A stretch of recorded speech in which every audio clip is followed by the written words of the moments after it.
Hello everyone, welcome to T101. My name is Margaret. I'm the owner of Blue Monkey Tea Company in Pittsburgh, and I have been enjoying this business since 2002, and I have been doing these classes probably as long as we had this business. We had classes on site for a long time, but due to COVID, we had to move to online, and actually, seems like it's gonna stay that way. But I'm hoping that you will you will also enjoy this form of the class as well. And today, topic, tea.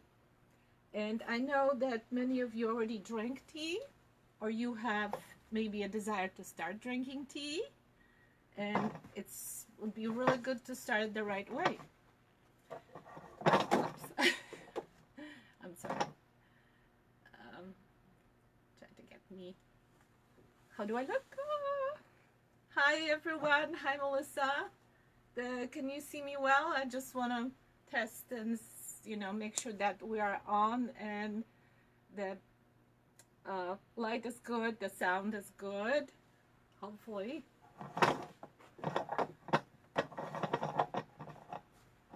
Much noise. Okay, so let's get started. It's like I said, the topic today is tea, and the Latin name of this plant is Camellia sinensis. Camellia sinensis, tea plant. There are different substances described cold tea. Some people, we tend to call tea anything that we can infuse, steep, and drink,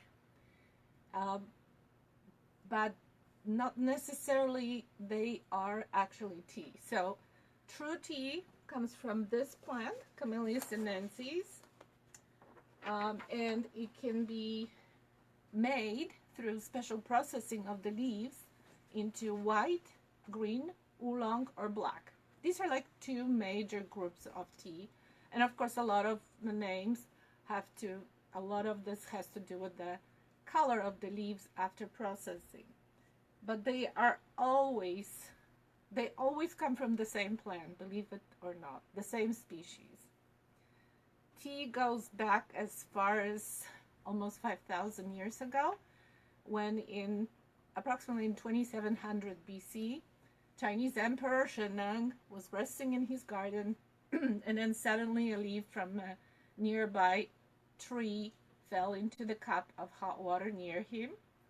He tried it, he liked it, he sent servants for more. And that, ladies and gentlemen, was tea plant, which they didn't call that yet. I'm not sure what they called it. Tea was for many centuries only known in China, and it was used medicinally. Later on became more of the drink of the leisure. There were several different ways of taking tea, including boiling it like a soup or making it into a powder. The discovery of black tea was accidental. It was actually what happened. One of the farmers left the green tea for too long before selling it, and he decided to just, like spread it like it was sitting in the sun, and it just basically turned into a different type of tea. In the beginning of the 13th century AD, tea arrives to Japan. It was actually brought to Japan by monks who loved tea. Tea was enabling them to stay awake during long prayers, and also tasted good. That was a time when tea actually was started to be cultivated on purpose. Before then, it was mostly grown wild. Something happened here. I can't see myself, which I would like to see myself. I'm gonna have to one happened.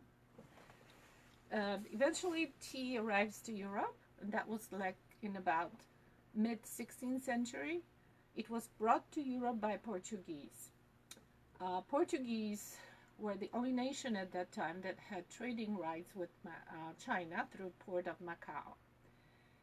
Eventually, tea spreads out through other European countries and arrives to England. The two nations that were particularly involved in tea trade in Europe were Holland and England.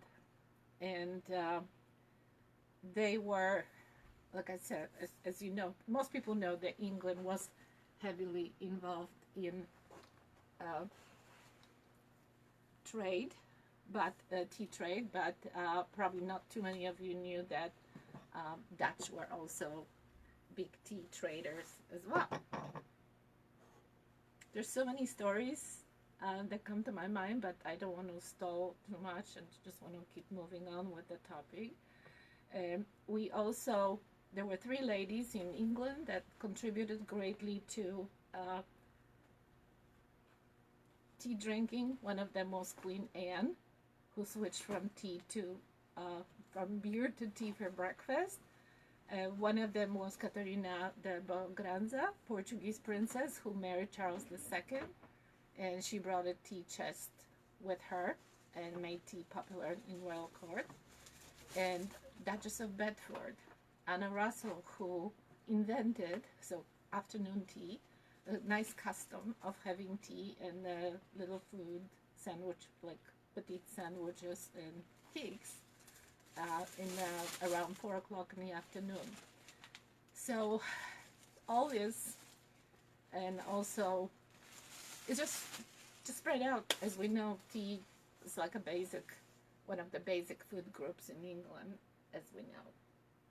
But they start switching to coffee now, unfortunately.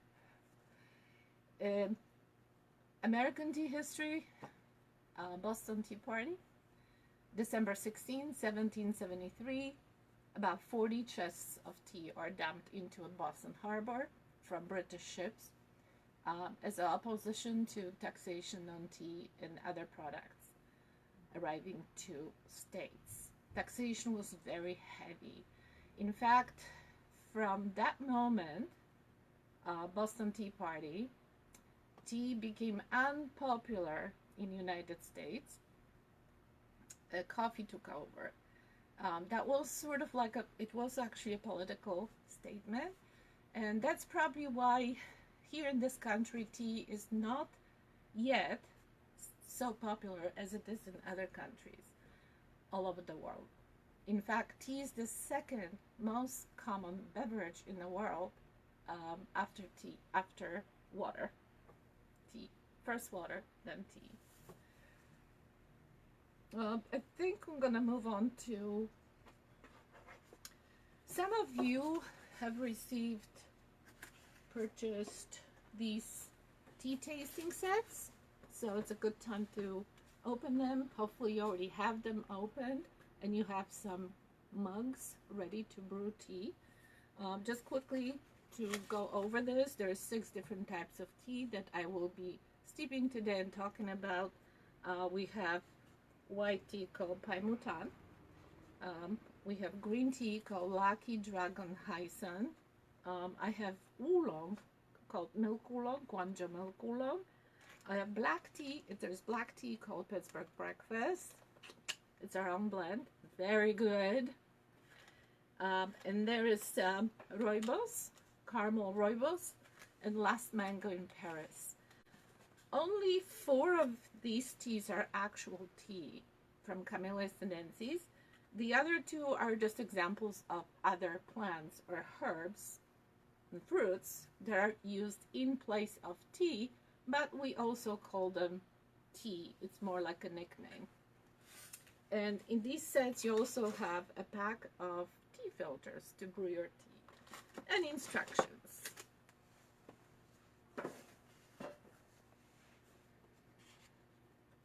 If you are interested in learning more about tea, because there's a lot more to learn.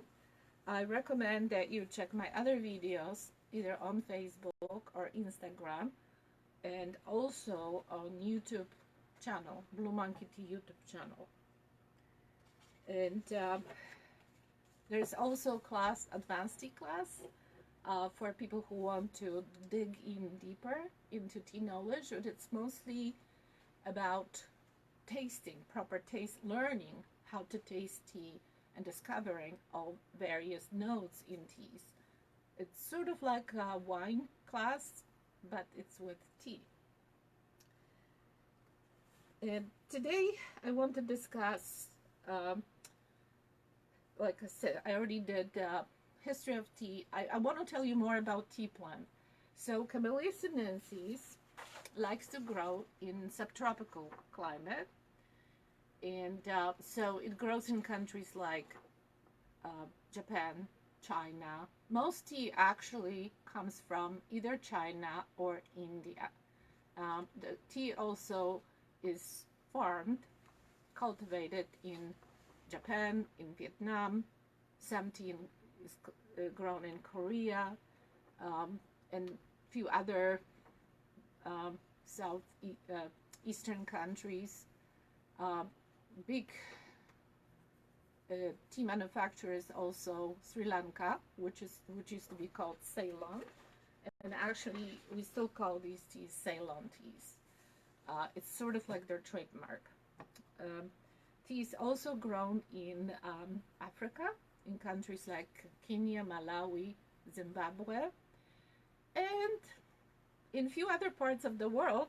For example, here in the United States, there's actually a few very good tea gardens, including Charleston Tea Garden, Great Mississippi Tea Company, Fleur de Lis Tea Company in Louisiana, and several others. Tea can be grown in zones 7 to up, or if there's sort of like a microclimate, for example, in Willamette Valley in Oregon. We do actually sell tea from Mississippi Tea Company, and we've been visiting them too. The tea is also grown in Hawaii. They sort of started switching from cane sugar cane, to coffee and tea in most recent years. Usually, before it was mostly coffee, now they start growing tea. Okay, let's do this. So how leaves after, okay, the plant Camellia sinensis can grow, I told you it grows usually in subtropical or tropical climate. It has to be warm and well saturated. The soil, it likes acidic soil, and the best place for tea to grow is on slopes, because as much as roots of the tea plant love water, but they don't like to sit in water, so there has to be a very good drainage. And for example,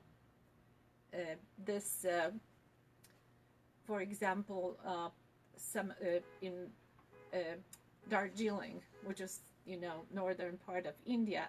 Darjeeling is located in foothills of Himalayas, so it's a perfect territory for tea plants, because water doesn't just sit there, but it kind of slides down. There's a couple subspecies of tea plant, but I'm not going to talk about this today. Most tea is Camellia sinensis subtype sinensis, and it comes from China originally. Of course, all the tea that's grown in the world now, it's either from China or from India, Assam Valley, and it's or it could be hybrids. So I know there's a question, Karen. Hi.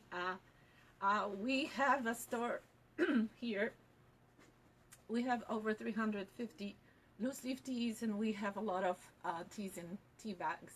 And most of our teas are through suppliers, wholesalers, and we have, I don't travel by myself, apart from, except for going to Mississippi Tea Company, where I purchase tea in person. And but we do buy it from wholesalers usually, and they buy it from farmers or some other. I already showed this. It was here. Oh, I'm sorry. If you were asking me about a question about buying a set for this class, they are available on our website, bluemonkeytea.com, or you can come here, stop here, and purchase one. In fact, you can just watch this class again, or you can watch the same class on YouTube channel and do your own tea steeping and tea tasting with the teas that are in the set. I hope that was a good answer. I'm sorry. It's been a while since I did a class because I was away, traveling a little bit. Not to China, not to Africa, but to a couple countries in Europe.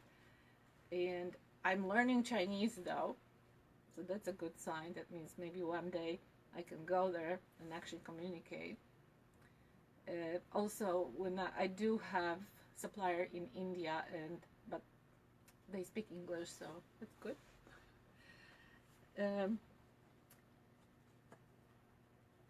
Tea plant can grow into a tree, but usually it doesn't because it's trimmed to the waist level for easy leaf picking. And usually they only pick 2 top leaves and a bud for tea processing. There are some ancient trees in Yunnan, in China, and those are cherished because they have amazing flavor. And actually, pu'er teas, these are pressed either into discs like that or bricks. But mostly this type of tea, pu'er, in a cake, these the best ones actually come from Yunnan, from these very, very old trees that are a few hundreds years old. There was actually one of the pu'er teas sold a few years ago at the auction. I'm hoping this is the right way. That was 200 years old, aged. This is aged tea that sold for over $1 million because it's a collector's item. This so I told you history of tea, geography, what tea plant is. Now let's move on to types of tea. And I just want to point this out again. There's tea and there's non-tea. Tea, the name tea is reserved for either tea plant or beverage made from tea plant, Camellia sinensis. So-called tea, which we still call tea, but it's not really from Camellia sinensis. It could be roots like ginger, flowers like chamomile. It could be rooibos, which is, I will talk about this particular plant in a few minutes, or fruits, for example, blend of fruits. We call them tea, but they're not really tea. The proper name is tisanes or herbs. It's okay. And they usually don't have caffeine. There's one exception from the rule, at least one. It's yerba mate. I have, it's an Argentinian herb, but it's very caffeinated, and we sell it as well. It's very popular because many people use yerba mate in place of coffee. So how are all these different types of tea made? White, green, oolong, black. Uh, in processing of the black tea, let's start with black tea. I have our own blend here called Pittsburgh Breakfast. Leaves are, after picking, they're going to be spread on patios or decks for withering. Withering for approximately 18-24 hours, and then they're going to gather the leaves and mechanically process them or shake them on the conveyor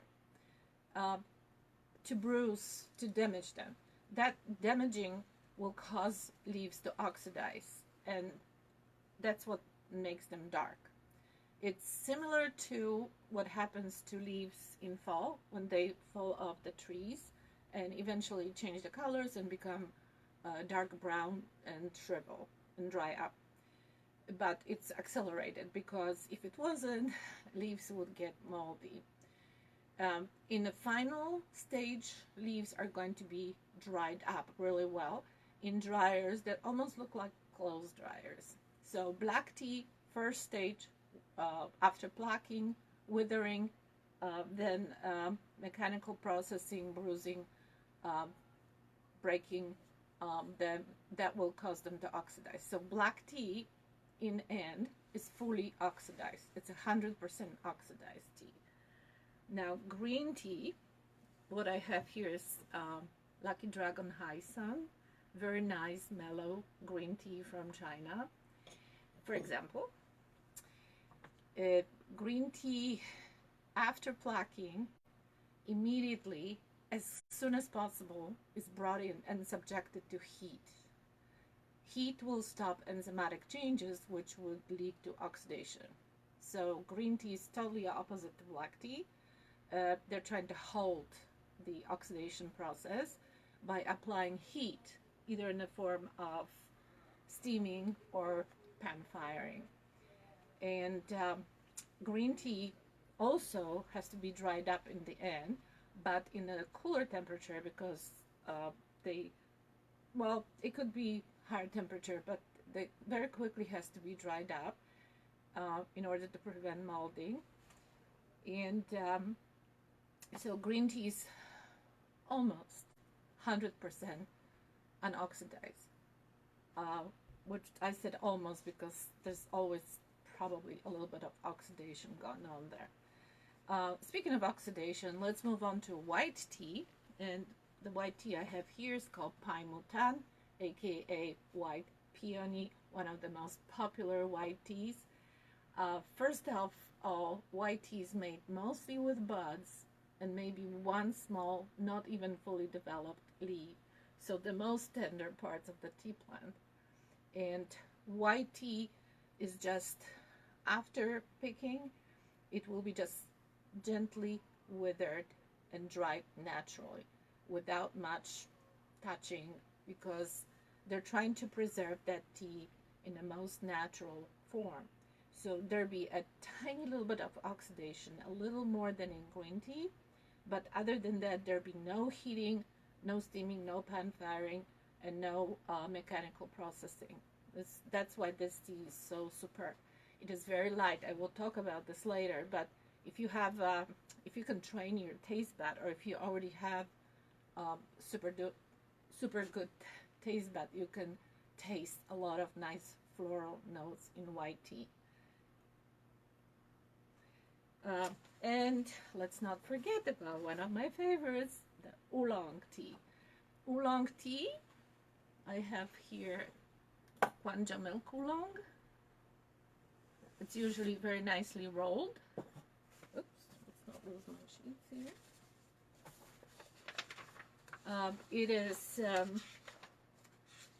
tea that's partially oxidized, so it's somewhere between green and black in terms of oxidation.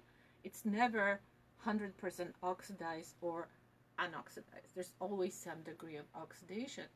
It could be anywhere from like 10%. Usually it starts at about 20%, and it could go up to 60, 70%. So you have lighter, greener oolongs like this one here, or you can have darker oolongs like Formosa oolong, which is probably 60 to 70% oxidized. that partial oxidation makes them super interesting and delicious. And there's so many different oolongs. Oolongs are pretty hard to make because they have to oxidate, stop, oxidate, and just like calibrate the oxidation exactly the way it should be. And of course, let's not forget that even though there's one species, main species of tea, Camellia sinensis, but there's a lot of different cultivars, hybrids. Also, terroir will influence the final characteristic of tea, like soil, climate, even the positioning on the hill. Like tea picked up on one side of the hill will be different than the one on the other. So, and oolongs on the top of all that will have differences stemming from different degree of oxidation. I encourage you guys to try. If you've never tried oolong tea, it's time. Okay. I'm going to quickly show you cards with these names of tea, which I should have done sooner. So we have 100% oxidized tea, black tea, and the one we're going to try today, I'm going to trying to tell you what it tastes like, unless you have your kid. Pittsburgh breakfast, black tea. We have green tea called Lucky Dragon Hyson. Lucky Dragon Hyson, green tea. We're going to have Kwanja milk oolong. There's no milk in this tea, but it has this kind of creamy, velvety texture and taste. And we're going to have white tea, Paimutan, aka white peony. So these are 4 teas that come from the same plant called Camellia sinensis. And I have all 4 here, plus I have a couple other teas, non-teas here. Don't look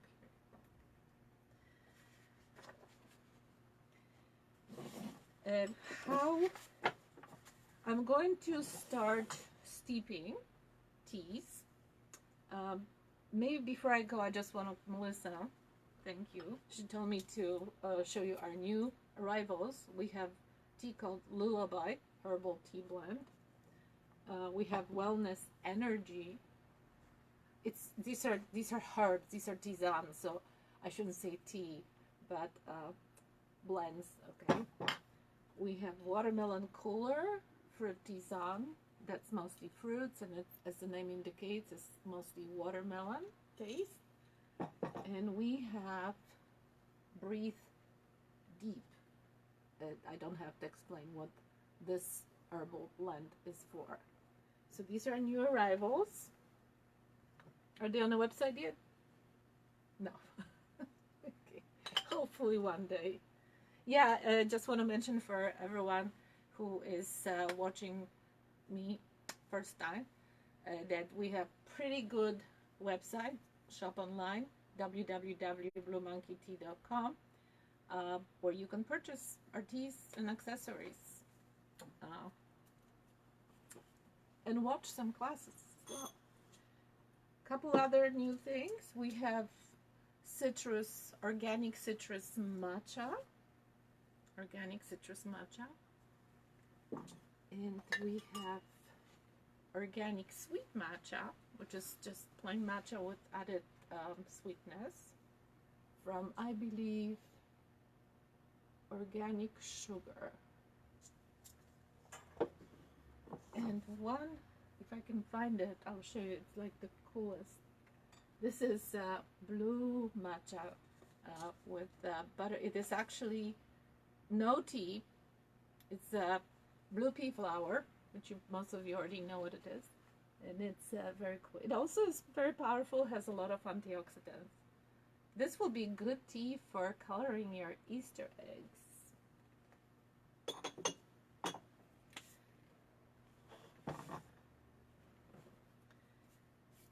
So let's move on now to steeping. And I hope everybody who has tea sets, it's already all set. You need 6 mugs. You're going to need tea infusers, or actually everybody received these tea bags, tea filters. Very easy to use.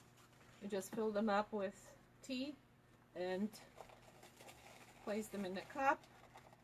You can hang it like this, or you can just fold over and place it in a cup. You should have a tea measure or a teaspoon and a couple, tea and hot water. I'm going to start with steeping, since black tea requires hot water, as hot as possible. I'm going to start with steeping of the black tea. Black tea should be steeped in boiling water, 212 degrees Fahrenheit or 100 degrees Celsius, and steeping time should be 4 minutes. If you steep longer than that, you will probably spit it out because it's not good. It's actually very bitter. Black tea, 4 minutes. I'm talking about loose leaf tea. If you steep tea bags, it takes much shorter time to steep because tea in a tea bag is really chopped up. It's a powder and it infuses very quickly. So, black tea, 212 in 4 minutes. And let's begin. I will be using my favorite tea infuser. It's a basket tea infuser, and it comes with a lid. And a lid can be used for steeping to maintain a good temperature, and also as a tray, dripping tray after we're done with steeping. This is a mug that has capacity of approximately 12 ounces, and that's, if I fill it up really well, it's going to be more, but most mugs that we use hold about 12 ounces. So the recommended amount of loose leaf tea is 2 teaspoons per mug.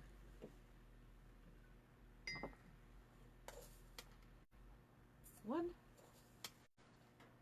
two.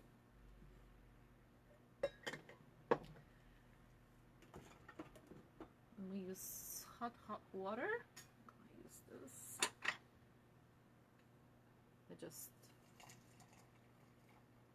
I just boiled water and poured it into this wonderful thermos.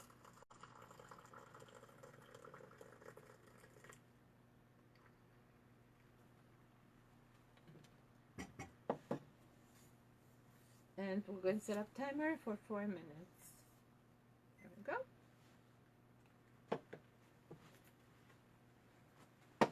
Good thing that I have some paper. That was it.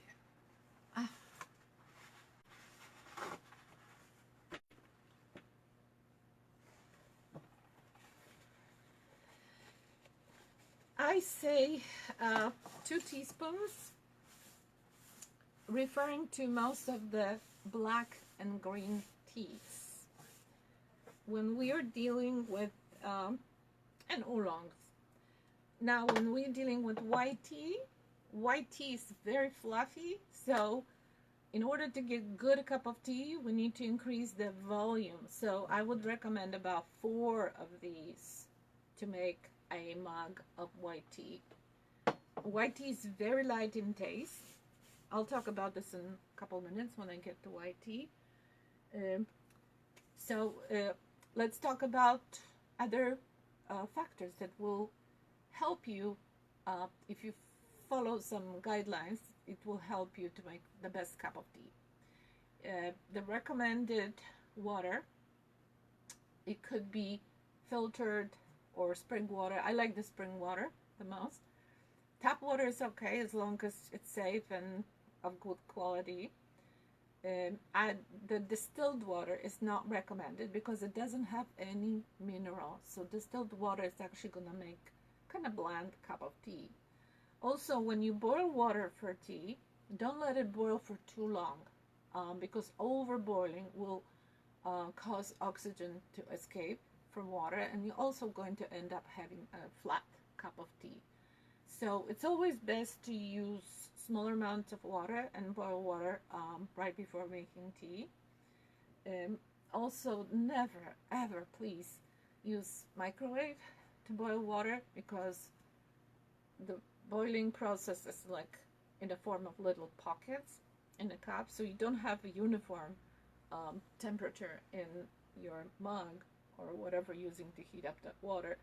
It's sort of like when we buy meals, like frozen meals, the instructions usually tell you to stir it up, because yes, all these things, they heat up like in little pockets, and you have to stir them up, potatoes or whatever, to make them equally warm.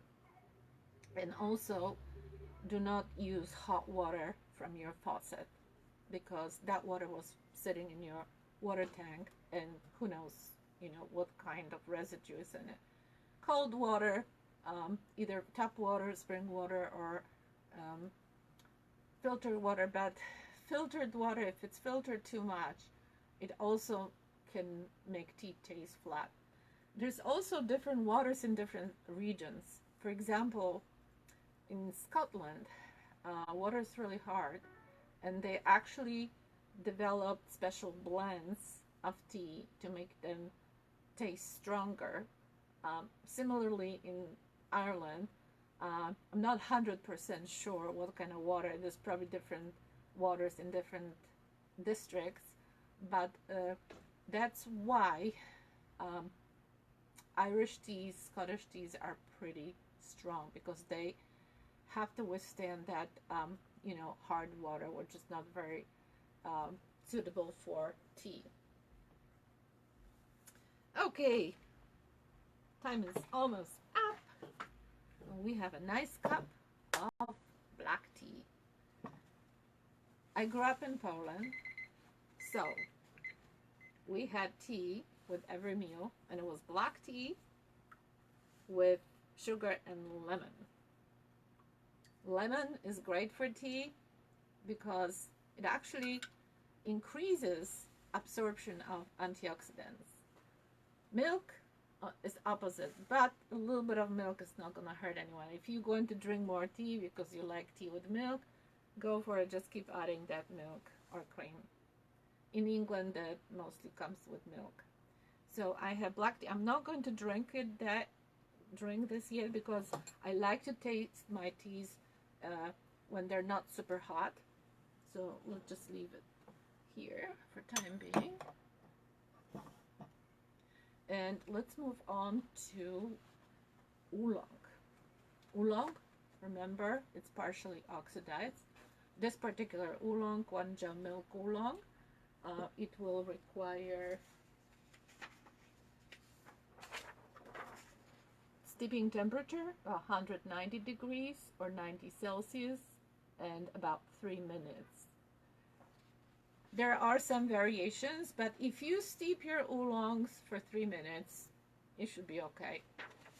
Oolong tea, some good quality green teas can be steeped 2 or 3 times. The same with white tea, not with black.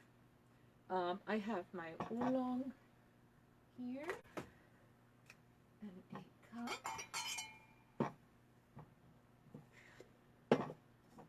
And yes, I'm going to use the same gadget. I have a couple different gadgets. Actually, yes, because I wanted to show you something.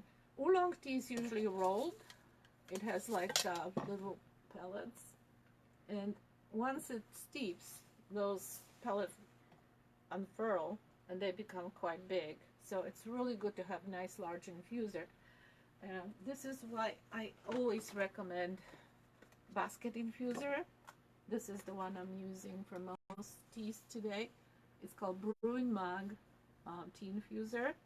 It allows leaves to roam, to open up, so you get the most out of them. And also it fits, because it has 2 wings, it fits all different sizes of mugs and teapots. Very, very convenient. But you can also use tea balls. This is small size. Basically, it could be used for black tea, maybe green tea, but for white tea, oolong, or some herbs, this will be a better size. However, I'm still going to use my little brew-in mug basket for making this Guangzhou milk oolong tea. Let's measure 2 heaping spoons, but they don't have to be heaping. And this, I want to show you how to cool off water quickly. I have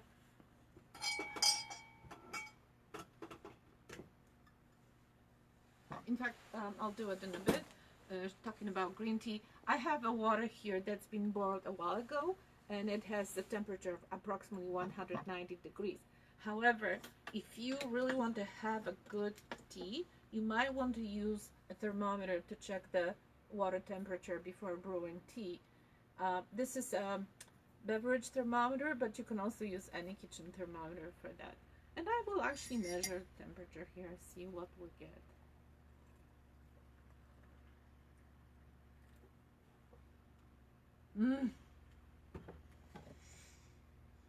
Aroma is a big part of tea consumption, tea experience, I should say. Sometimes aroma is more prominent than taste itself.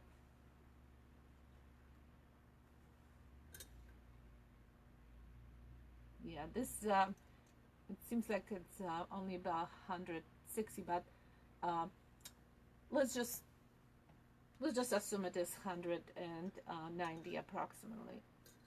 The sad truth is that as soon as you pour water into a cup, it cools down because the cup has temperature of about 70 room temperature, or if it's in the fridge, it's even cooler, and it will instantly cool down this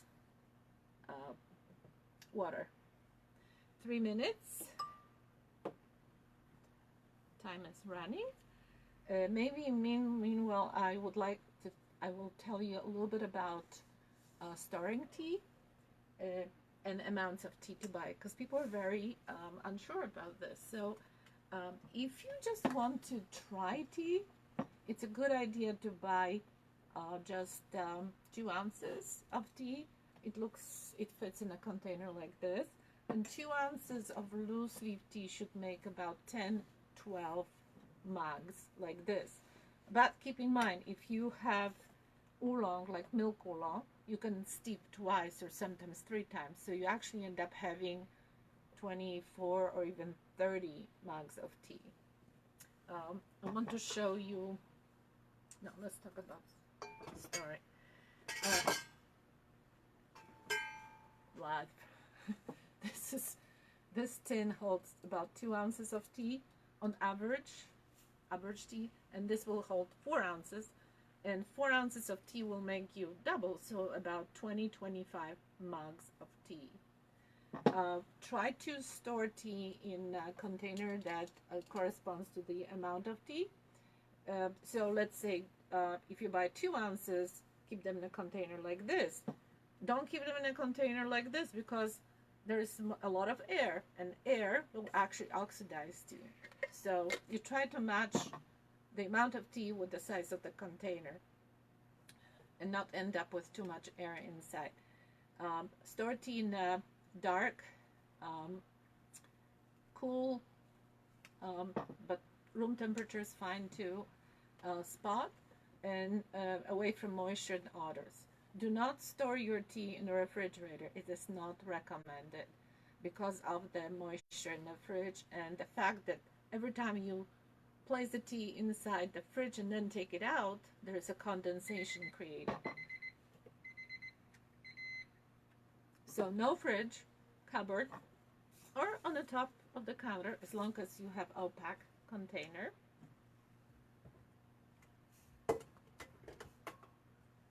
Okay, milk oolong. I'm trying to be slick here, but sometimes it doesn't work. The same plant, different tea. Guangzhou milk oolong. Right now I want to move on to white tea because it's a similar steeping, but of course I lost my paper. I just put it down.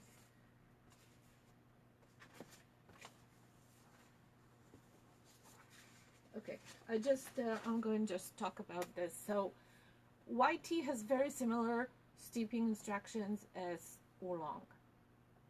190 degrees water, about 3 minutes, and a little more tea because it's very fluffy. I'm going to use another mug like this. I like clear mugs. I love glass because I not only can inhale the aroma, taste the tea, but I also enjoy the color of tea and see how strong it is. Hai Mutan. In fact,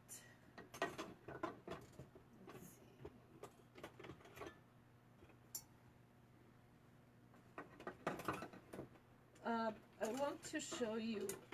Actually, I can use this bigger tea ball. Don't be afraid of these big infusers. They're much better than the small ones because they allow leaves to swim, to roam around, and you extract every little bit of content from them. So as I mentioned before, because white tea is fluffy, I usually like to double the amount of tea, which is approximately 4 teaspoons. They are pretty heaping, so this is 4 teaspoons. There you go. And I'm going to actually use my water from this thermos.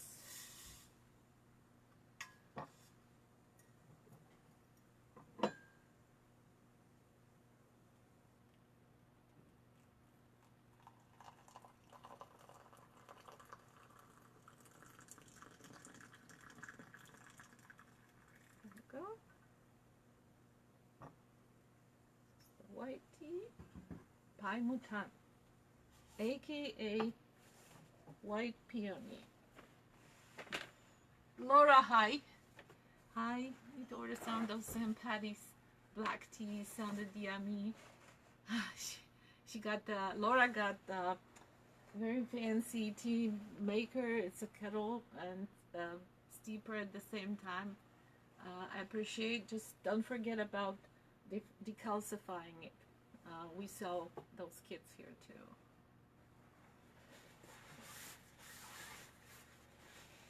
I forgot to set the timer. Do that. After a while, and some of you probably know and do it, you can kind of figure it out approximately how much time passed, or maybe you have a poem or a song, you can sing a song that will last approximately 3 minutes. So why is tea so good for us? There's definitely a trend now, a healthy trend towards teas. I've noticed a lot more people like to have healthier lifestyle, and therefore they're starting to drink more tea. Why is tea so good? Tea has a lot of antioxidants, and I'm sure most of you already know that antioxidants are really good for us. In fact, green tea is supposed to have the most antioxidants, more antioxidants than anything else, any other foods and plants, even wine. In fact, drinking just 3 small cups of green tea, which is like about 1.5 mug of green tea per day, it's enough, to get all the benefits. There is some other benefits. They're less documented, researched, but tea is also antibacterial. It's really good for our dental health. Tea helps to prevent clotting, and therefore it's friendly for our cardiovascular system. Um, Supposedly, people who drink tea, especially green tea, they're less likely to develop strokes or heart attacks.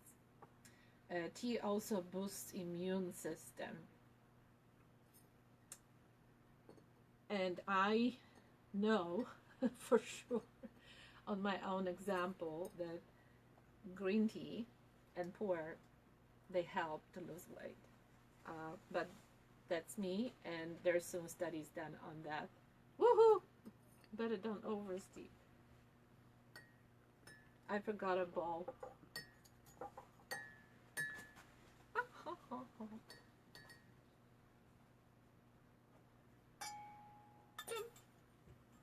White tea. I'll move it up here. And last but not least. No, I need a bowl for like to dump my steep leaves.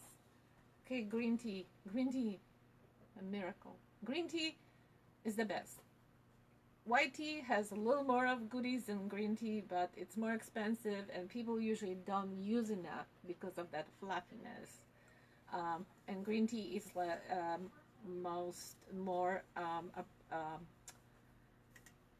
less pricey. Let's put it this way, more affordable, very affordable.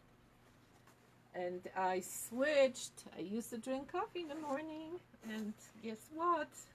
I'm drinking tea. I'm drinking green tea without anything added to it, and I feel great. In fact, okay, let me start steeping, and I will tell you about caffeine content in tea, because I know a lot of people like to know that. And I'm going to steep in one of these strainers. Generally, strainers, especially one like this, they're not meant to steep tea.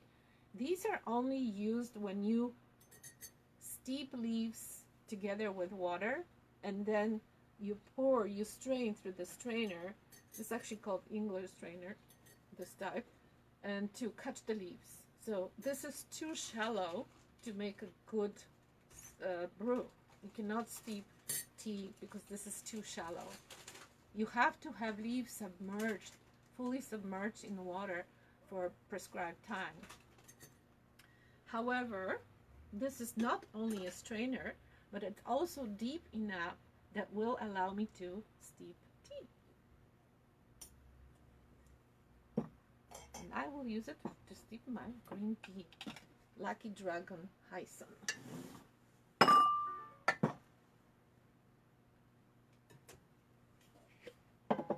2 teaspoons.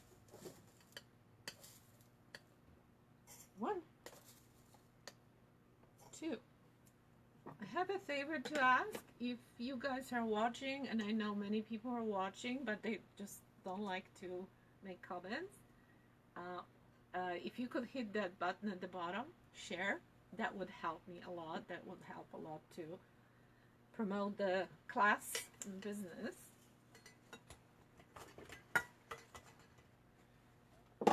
And for green tea,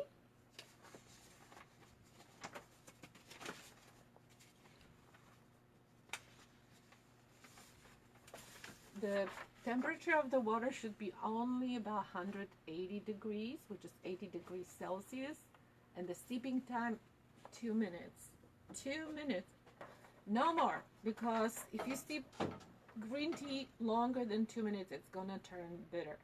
Also, when you use water that's too hot, it's gonna burn it. It's gonna make it bitter. We don't need that. We want to enjoy this green tea because it's so good for us. How do we cool out water? We can, of course, purchase a nice kettle with temperature control, which we carry. I don't know if we still have them here. Thank goodness Laura got one when I had them in stock. But they're pretty widely available now. Or you can very simply cool off water like this. Let's say this is pretty hot. boiling water, or let's just use the kettle because it's like a little better visual. Let's assume this was just boiling. So what I do, I'll pour it out into another vessel. Maybe I like the measuring cup because it's easier to pour out. And guess what? As soon as I pour this water in, it cools down to approximately 180 degrees. Perfect. And then pour it out.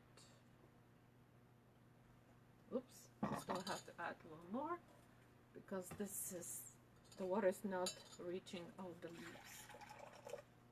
So it's not perfect, but if you really like to have a strainer and use it as infuser, please buy yourself a conical strainer. 2 minutes. 2 minutes. On the contrary, the black tea, if you want to have really good cup of black tea or mug, you need to preheat your teapot or a mug, because as I mentioned before, as soon as you pour hot water into a mug, it's going to cool off. So rinse it, like pour hot water, swirl it around, preheat your mug or teapot. It will make a big difference.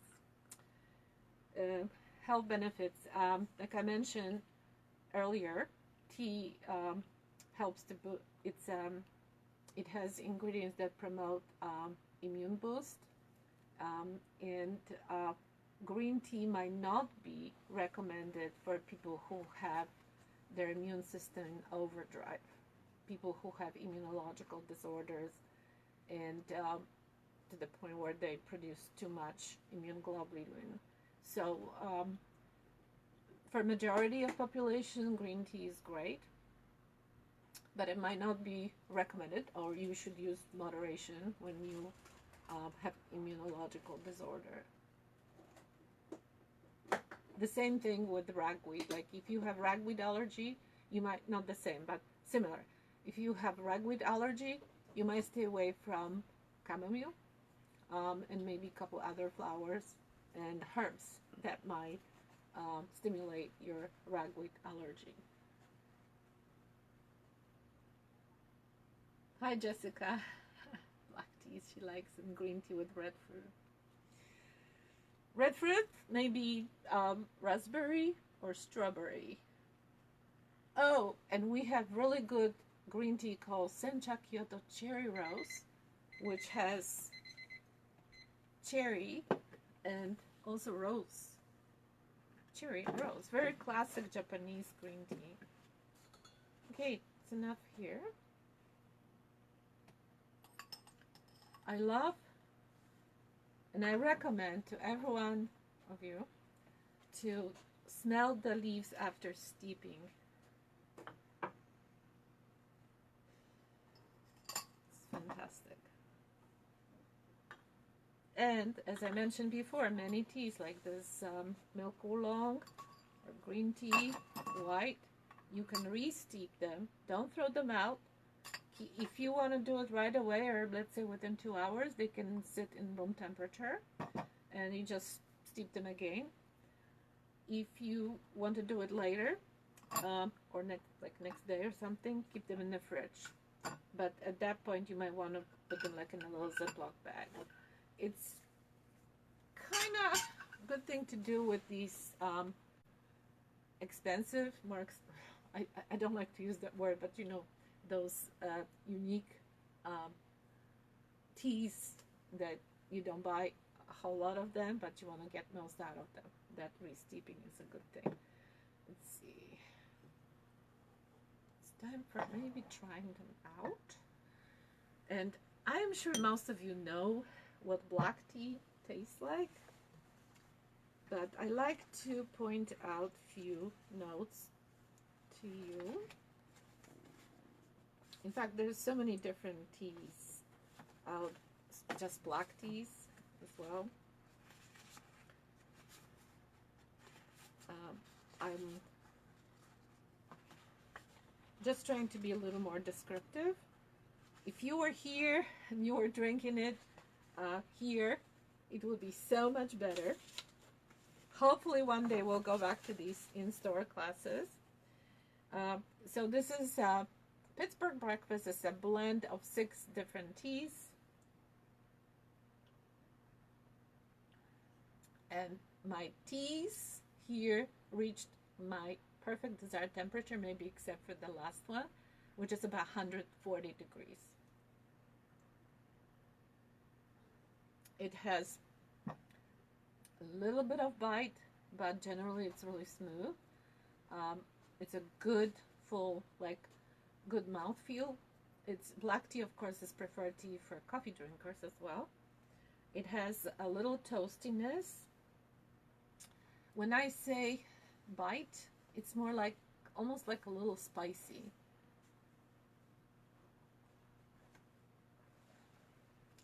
It's very, very good. It's strong, but it's smooth. And it actually has a little bit of floral undertones. And that's because we add some Ceylon teas. And Ceylon black teas are like that. They have quite a bit of floral undertones in them.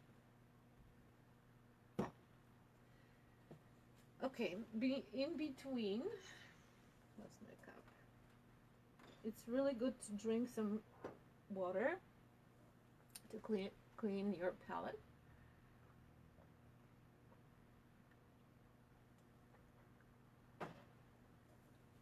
Let's have some oolong. That's this partially oxidized tea. It's a beautiful, almost like emerald color. Before you try tea, try to inhale the aroma, especially with lighter teas like lighter oolongs or white tea, in order to perceive the taste better. Inhale the aroma, take a sip. Try to like swish around in your mouth, because different parts of your mouth are going to perceive tea differently. Like on the top of the tongue, different on the side of the tongue, different in your throat. It's very interesting, but it's almost like exercise, which I talk about in level 2 advanced tea class. It could be a lot of fun. So this has wonderful creamy flowery notes, and there's a little bit of that. It basically, it's like almost like this tea has a velvety texture, so it's kind of thick.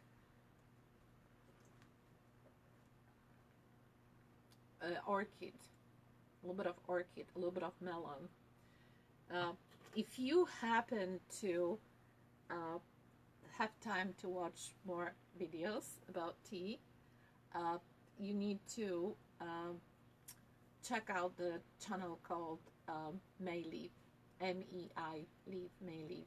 It's excellent. It teaches you how to taste tea, every little note in your tea. This was milk oolong.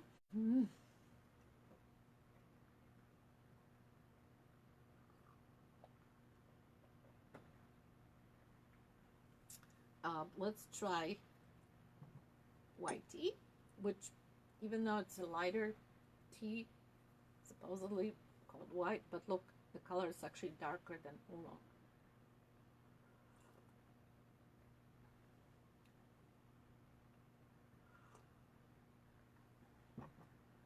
I want to make sure that I didn't make a mistake.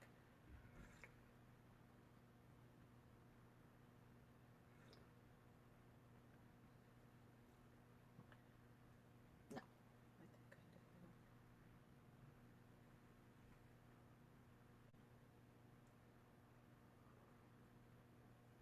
White tea has floral notes, and it's also sometimes has like a little bit of ashiness in it, but that's what takes the edge off, so it's not gonna be as pungent as green tea. It's much more delicate.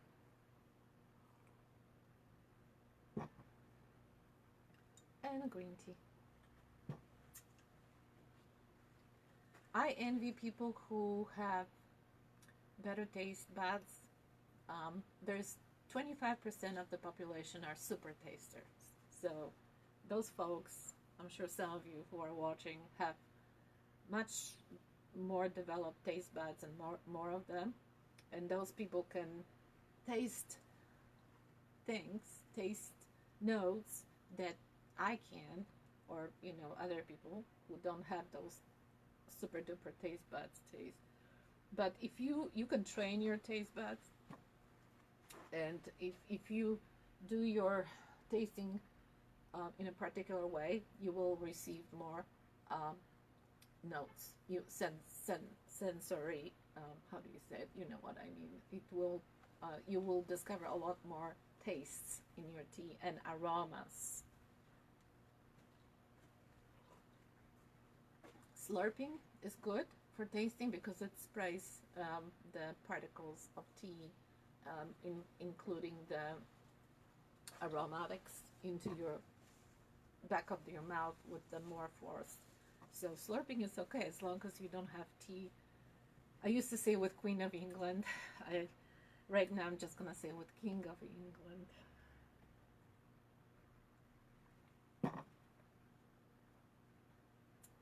Green tea. Lucky Dragon Hyson.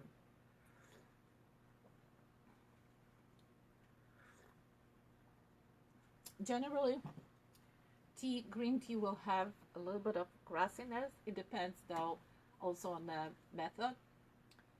But this tea is more like, I don't want to use the word sweeter, but it's not. It's gonna be more mellow, and you taste grassiness, but the grass is like meadow in the sun. Like it's basically just grass that's been cut, but it's not as fresh yet already. It's exposed to sun. So let's say sunny grassiness.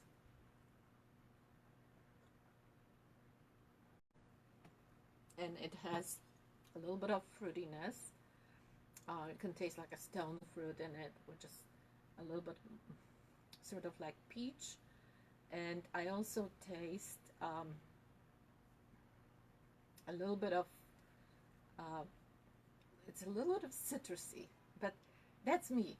And I'm sure that everyone has different experience because we're all different. But all these teas that I steeped, they taste, they're not bitter, and that's the thing. If you steep them well, if you use proper amount, 2 teaspoons per mug, if you use proper temperature and time, you will end up having much better cup of tea. I think I'm going to move them out so you can see what else I want to show you. There's one more type of tea, real tea, from Camellia sinensis. We call it matcha.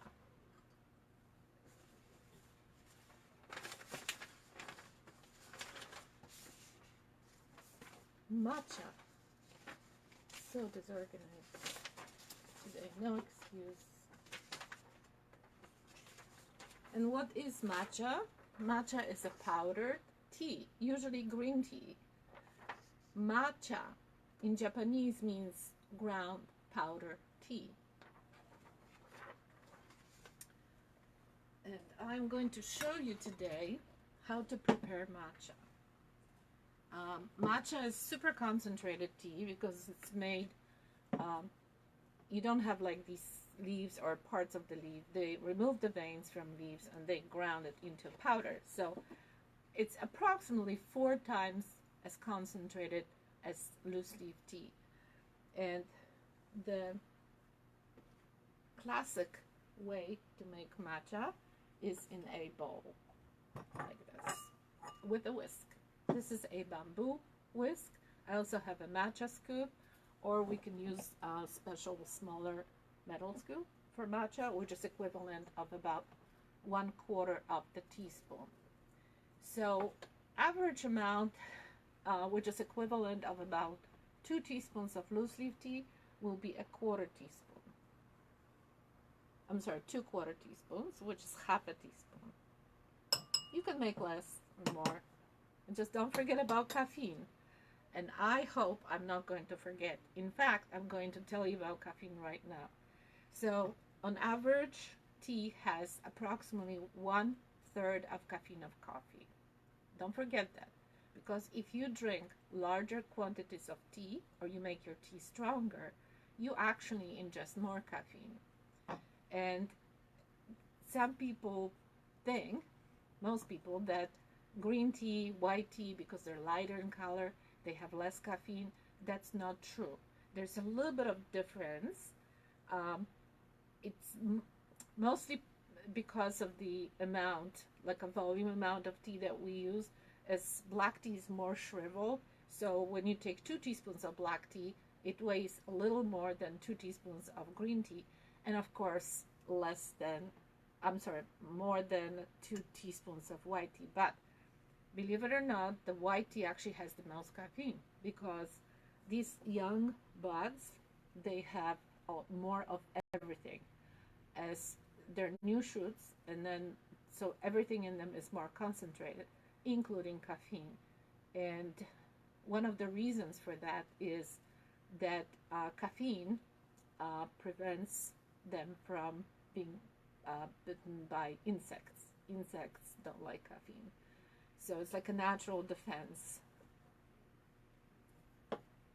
So drinking large quantities of white tea or green tea and thinking that you don't really get much caffeine is a misconception. I would probably not drink tea, close to bedtime. Okay, half a teaspoon of matcha. I use 2 matcha spoons for that. Water should be about 180 degrees, which is probably what I have here now. And you only use a little bit. You don't use much, like maybe 3 ounces, maybe 4 tops. Because you need to maintain proper ratio. And then we just whisk. And the strokes have to be straight, not round. Because this will make a froth. When you do round strokes, it's not going to make anything. So, there you go. This way of making matcha is typical, of course, of Japanese tea ceremony. And here's beautiful bubble matcha. So, what happens during this whisking? Tea particles, the powder, gets trapped inside the bubbles. And this is how you can ingest it, because it will be really hard to just eat the powder. And of course, because it's a powder, you cannot steep it like any other tea, loose leaf tea. Matcha can also be used in smoothies. You can blend it with yogurt, with ice cream. You can bake cookies with matcha. It's very versatile. And let's see, this is not a green tea, but it's made from blue pea flower. It's a blue matcha. I still call it matcha. Other ways to make matcha would be with the electric whisk, battery operated. And of course you can make lattes, matcha lattes. You can whisk your milk, whisk your matcha, combine them together. And the easiest ever way is basically to just add matcha to your water bottle. This is a big bottle, but let's see. You would use about 2 teaspoons or 3, depending on the volume, and just shake it up.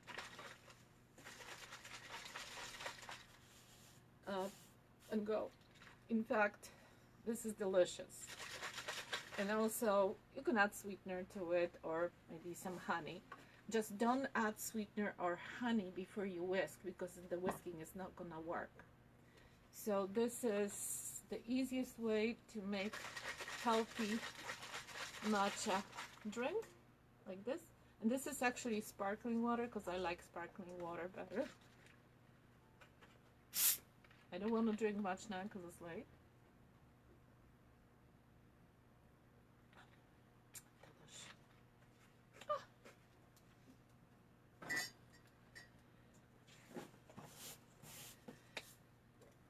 We have about 10 minutes left, but I just want to tell you, is there decaf matcha? That's a good question, Alice. Not yet, unfortunately. I think, well, you know, oh, actually, yes, we have Rooibos matcha. Is there some on the shelf, Rooibos? Rooibos is, I'm going to talk about Rooibos now. So Rooibos also comes in the form of powder, which you can make, but it's not going to be green, it's going to be brown, which is okay.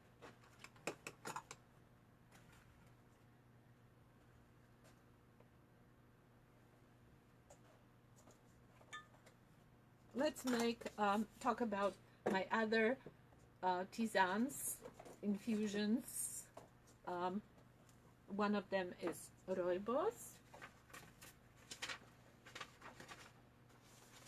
It's called caramel Rooibos because it's flavored with caramel. We call it otherwise red tea. It's pronounced like Roy and his boss. Roy boss. No caffeine, a lot of health benefits, a lot of antioxidants, just like green tea. So very good option for people who don't want to have caffeine. And I'm going to make Rooibos in Magic 2 Gravity Tea Maker. Just excellent gadget. And we're going to follow the 2 teaspoon rule.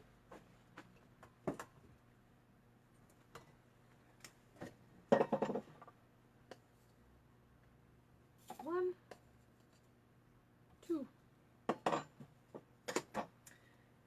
For tisanes, herbs, and Rooibos, we use very hot water, boiling water, and we steep 6 minutes or longer because they don't oversteep. So let's assume I have hot water here. You might want to use some kind of, they come with the little tray, but I forgot to bring it here to the table. So I'm going to steep it for 6 minutes or so. There we go. And I'm going to also make fruit tea. In fact, when I make fruit tea, I'm going to show you how to make iced tea, instant iced tea, because I know it's getting warmer out there and probably want to know how to make quick iced tea. We're going to use the same amount, 2 teaspoons.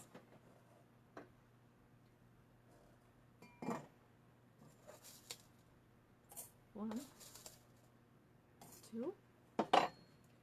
This is a mug of iced tea, but you can figure out how much to make more. And we use hot water. The same steeping principles as for Rooibos or any other tisanes. However, we're just going to use half a cup. We're going to fill it up halfway. Okay. I have, oh. Yeah, okay, I'm sorry. I just got some tins with, one of them is with Rooibos.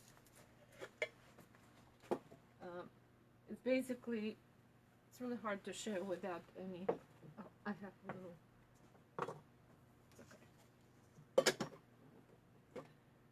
This is decaf.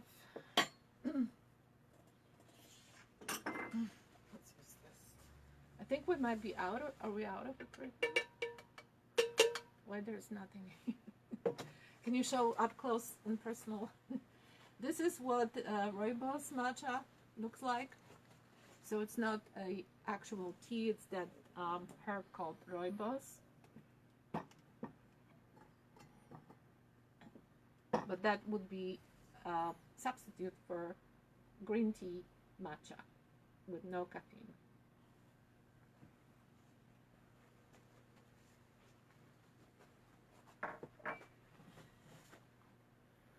There's you can also have tea on the go. I just want to show you my favorite travel mug. You place your loose leaf tea here in the basket, attached to the lid. Add water here, depending on the type of tea, hot water or not as hot, like for green tea. Screw the top on, and it is leak proof, so just flip it for steeping, wait, and then after prescribed number of minutes, flip it back, and you wait a little bit, and then open and drink.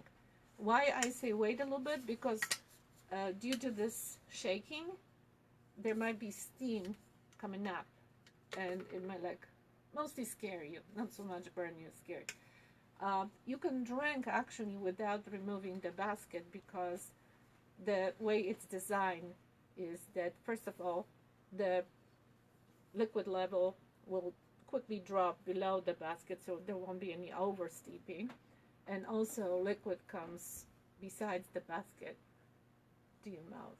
It also is very good in keeping temperature, probably at least 6 to 8 hours. It's pretty hot, and it locks in, so it's safe to put it like in a bag or whatever next to your laptop, because when it falls, as long as it's closed, it's okay. It's not gonna damage your laptop. And this is newer. We have several types of glass travel mugs. They're double wall. It's a borosilicate glass, so not easy to break. It will still break if you drop it on something hard, or maybe not. It has nice long infuser, but this infuser has to be removed. So it's good for steeping, but eventually after steeping you have to remove it, attach the lid, and go. You can hang it up. Don't leave home without your tea. I was very fortunate recently. During my trip, I visited a tea shop in Denmark. Well, actually in the airport in Copenhagen. And I also visited a tea shop called Tekanter in Germany, in Essen. Very nice experience. But guess what? There's a lot of bubble tea shops, even in Germany. I was surprised. So maybe it's time for us to start serving bubble tea, and I'm already looking into buying, into selling bubble tea sets that you can make your own, to make your own bubble tea at home. Anybody likes bubble tea? Or if there's somebody who doesn't know what bubble tea is, it's usually tea with tapioca balls, like a little balls at the bottom of the cup, and sometimes it's not real tea. It's just a nice flavor drink, and it usually has like a fruit flavor. Yes, Alice, that's the one she's asking me. I have, if you scroll down on my Facebook page, you will see me with this mug in front of various places in Poland, Denmark, and Germany. It traveled with me. Well, I'm not okay. We already had 6 minutes past. Let me quickly show you how this works.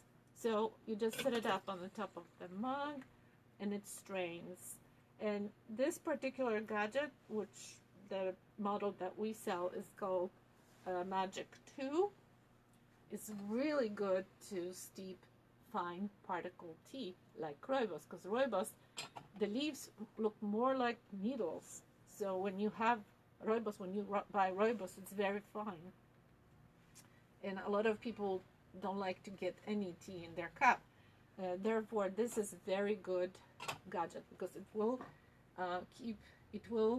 stop all the leaves from coming to your cup. And then we have fruity, which I will show you how to make iced tea out of it. Very easy.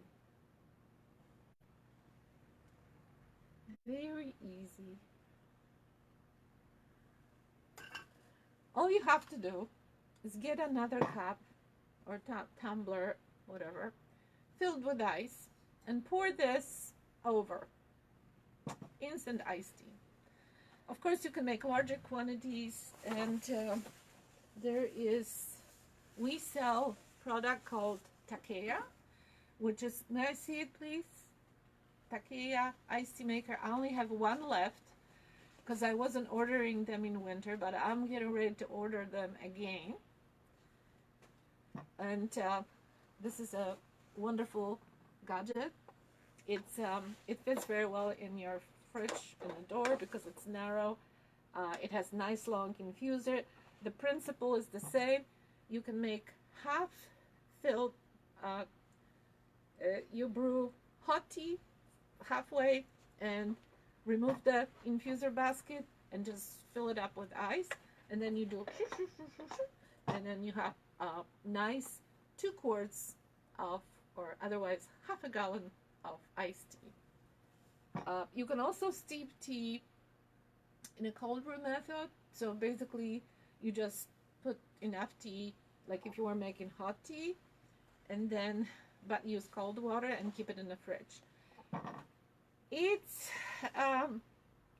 probably okay and safe with most green, black oolong teas bought from reputable source. Our teas are sterile when they come in because they come pre-packaged, vacuum packaged in a nitrogen flash. So now if you buy fruit tea, they might have,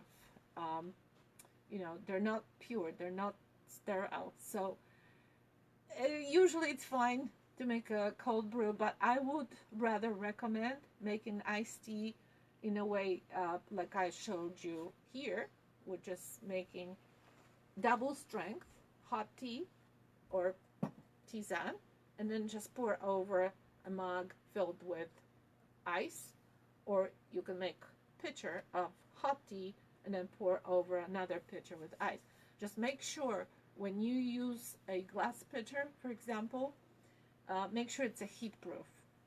Because yes, we're making iced tea, but we're still using hot water. Okay, folks, I think this is all I want to share with you tonight.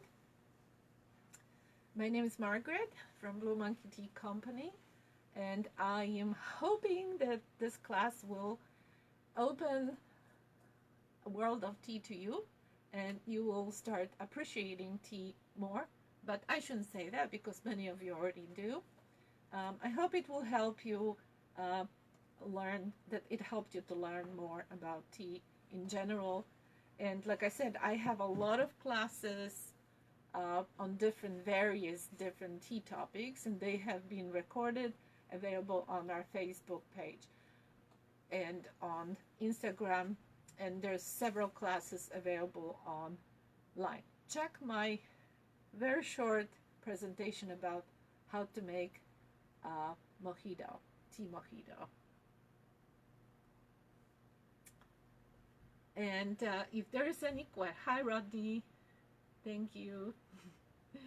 If anybody has question, I'm here for a little bit longer. Also, if you put the question in comments, I will get to you later. I get back to you later and answer the experiment.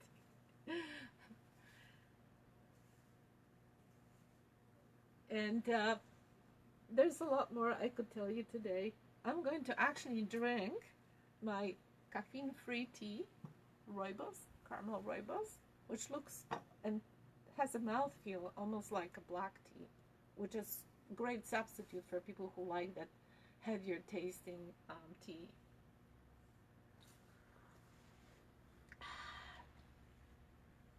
That one is sweet because it has also caramel in it. Mm. Try to discover teas, pure teas, because of course drinking teas with flavor like peach tea, monk's blend, um, cherry, chocolate, or chais, it's fun, they're delicious, but you're missing out on a true taste of tea and aroma. So it's sometimes really hard to switch back to pure teas, but I encourage everyone to try to do that. You would be amazed how much you can taste and smell in those pure teas. In fact, if you happen to be traveling to one of these Eastern countries, or mostly I'm talking about China, Japan, India, Sri Lanka, you will be amazed how good, how wonderful are teas, especially freshly picked and processed. That's my dream. Okay, thank you so much again for joining me. I'm gonna say bye-bye, and I'm hoping my cameraman is going to turn off the cameras. Thank you, Mitchell. Old Town has a tea shop in San Diego. Who? Old Town is a part of San Diego, has a tea shop. Okay, thank you for this valuable information. Take care, guys.